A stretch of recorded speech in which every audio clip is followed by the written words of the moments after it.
Terrific. So you have a little bit of news, but I read it already on All Things D. So tell us, why don't you tell us about the news that... Well, I'm here to officially announce a new effort in the company to focus, to double down actually on software innovation, particularly those software services that will complement our devices.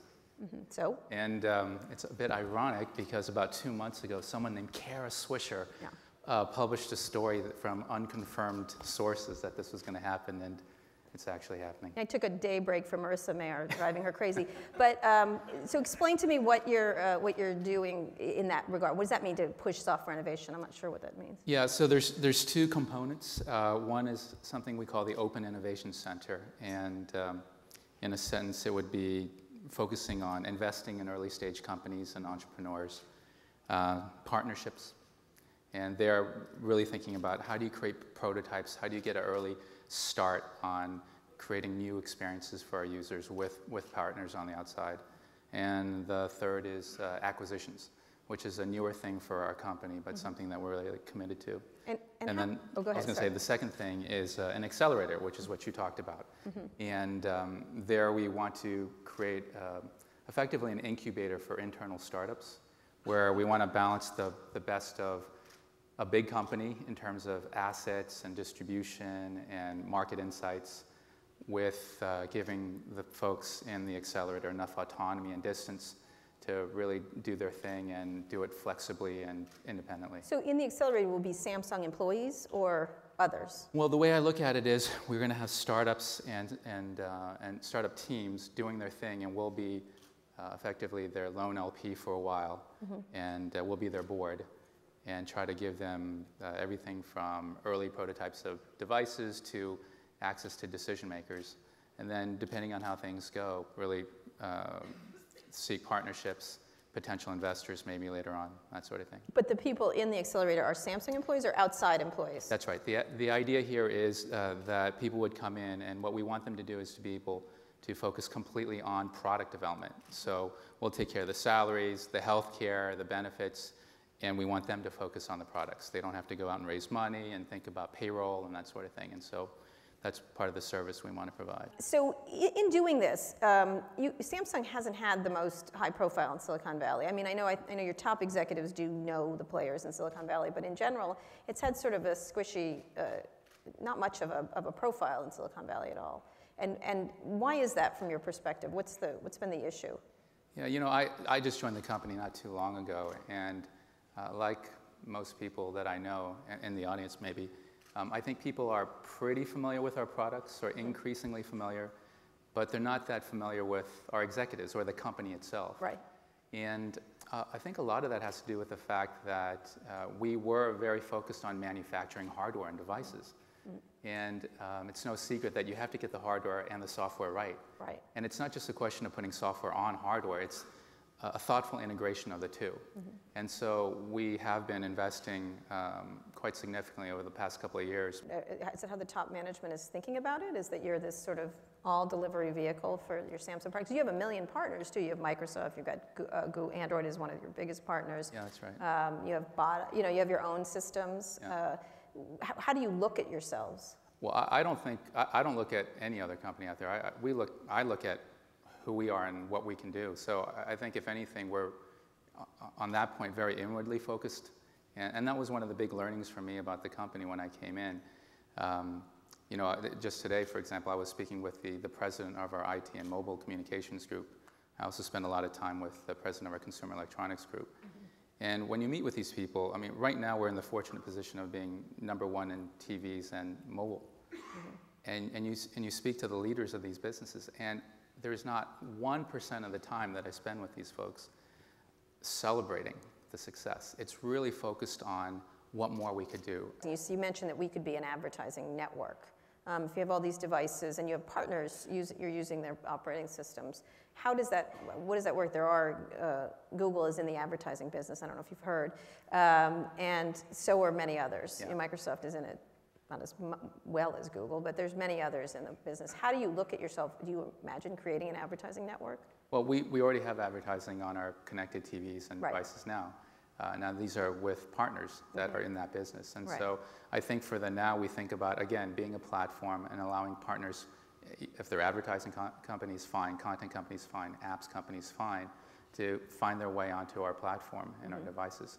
So with regard to advertising, I think what we're thinking about is first starting with that, but along with any other content and service, really thinking about, well, if we have a sense of what people's usage is, and over time we have a sense of geodata and where they are, and sensor information, is there a world where we can gather all this data, this big data, and pull insights out for ourselves and our partners? And I think the answer is yes, and it's something that we're very excited about. So does that mean creating your own advertising business? You know, whether we do it ourselves or with partners, I think remains to be seen, but I think it's an important part of what we need to do.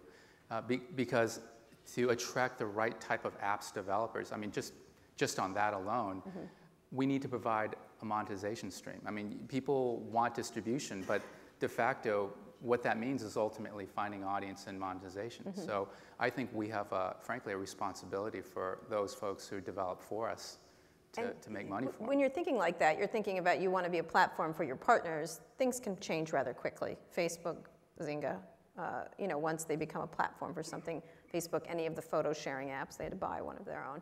Is that what occurs eventually? Is that you have to be sort of like in that, you know, Google buying everything it can to solidify you into their phones? How do you look? Do you see yourself being in all these businesses? Because these are all media businesses. I think we have to be very thoughtful and look at everything from A to Z. Whether we take a proprietary role or whether we are a supporting partner, I think those are the big decisions we have to make. But again, I think the leaning has been to be a partner, because what we do well right now is creating these great devices and these great consumer electronics. And what we have the ability to do is work very closely with for example, in mobile, with our network carrier partners, and on TVs and digital appliances, our retail partners. And so we can bring a lot of the different elements together for apps companies, content companies, et cetera. And that's, you know, you can't underestimate the difficulty or complexity of doing that, especially if you want to do it on a global scale. So let's get back to the idea of sort of the one company that you guys compete with most. Well, two companies, and one is a competitor, not a competitor, Google, and the other is Apple. From your perspective, what is one of the reasons you want to show up in Silicon Valley is to say, Apple, we're here, by the way, we're here as the other I mean, you've been trying to do these hipster commercials, sort of trashing them quite a bit in them. You say you like I you, did that. it's you. Yeah, You did everything. I produced them myself. Well, you are Samsung right now. Your bank of Samsung, your whatever. Anyway, you're the self-described Korean guy here. So how do you look at your relationship with Apple right now? There's the lawsuits, there's the commercials, there's the much more aggressive tactics toward them. How do you look at that relationship?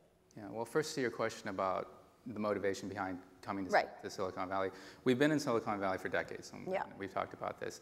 It's just that our presence hasn't really been, I think we've been more transactional partners as Right. opposed to people who are literally woven into the fabric of Silicon Valley. For sure. But again, I think, frankly, the outside is more obsessed about our supposed obsession with Apple than we actually are. There were quite a few emails, but okay. I don't know. No, the reality is that they are a very important partner to us on that component Right, side. That yes. component We get business. the irony of that situation, but I'm talking about the other part. But it's more than ironic. We make money every time an iPhone is sold, right? Right. And that's something we take seriously. Right. On the other side, we compete with them. Right. On the consumer electronics and mobile devices. And so when we compete, And what we're, I think you talked about the conflict and legal and otherwise. You know, as a Samsung executive, I'm not going to comment on the litigation itself. But as an American consumer, as a citizen of the Valley, I think it's a big loss. I mean, anytime you take competition out of the marketplace, then it reduces innovation and choice. And so I think that's unfortunate. But my view is, let's let the lawyers handle the litigation, and the rest of us have to keep focused on doing what we can to create, again, better experiences, whatever that means, whether it's a service or unique versions of apps, and make better devices. And that's what we're doing. All right, so questions from the audience for David? You know, people don't all have the same phones. I talked to somebody who was looking at one of the Galaxy S3s, and she wanted it because she wanted to tap her stuff, but she didn't have friends that have it. So you talk about that integration, but how do you make those devices work with the things that aren't made by your own company and get some of those synergies along? Yeah, great question. Well, a few years ago, we introduced something called AllShare. And so for our consumer electronics devices, they're DLNA compliant. So on some level, a lot of the functionality and services that we've introduced through that program should be integrated with other devices. But going back to the discussion that Kara and I had about this accelerator, you know, when we think about developing new apps and services, I think about it as concentric circles. The first is obviously for Samsung devices, but I think we have to think about Samsung plus other devices, and we're absolutely doing that even internally, right? Because we can't assume that everyone has a Samsung TV, tablet, and phone in the home. I don't think they behave like that with Samsung. They behave like that with Apple, correct? Well, we hope that they behave like that more and more, but not today. That's not a reality. There's usually a mix of things, and that mix is changing. Right. And then, you know, even a larger concentric circle would be, well, what if we, through our distribution and know-how, are able to create truly independently strong, iconic software companies and startups? There, then, I think you have to think about possibly going out and spinning it out. So. But they really do. I mean, when you get to that point, I think that's an excellent point, is that they don't behave together. I mean, I have a Samsung tablet, and it never speaks to my television. Maybe they had a fight a long time ago or something, but I don't consider them, I don't even think of them as the same, and yet I think of all my Apple devices as one daisy chain. Yeah, well, but not yet. And in fact, it actually does work on some devices, but it's not. I happen to be married to someone who went to MIT, but I can't figure it out. And that's my pitch internally. You know, it has to be much more seamless and intuitive. It has to just work. And that's something that we're absolutely working on. Do you imagine that how people look at Samsung devices like that? Or is it going to sort of go the way of Sony, where you sort of had that moving that way with Sony, and then it just died? Well, I think even a few years ago, people wouldn't have imagined us where we are today. I think a few years from now, I would absolutely love for people to not just respect us as a company and respect our devices, but admire what we do as a company and admire the things where the software all works together. Absolutely, absolutely.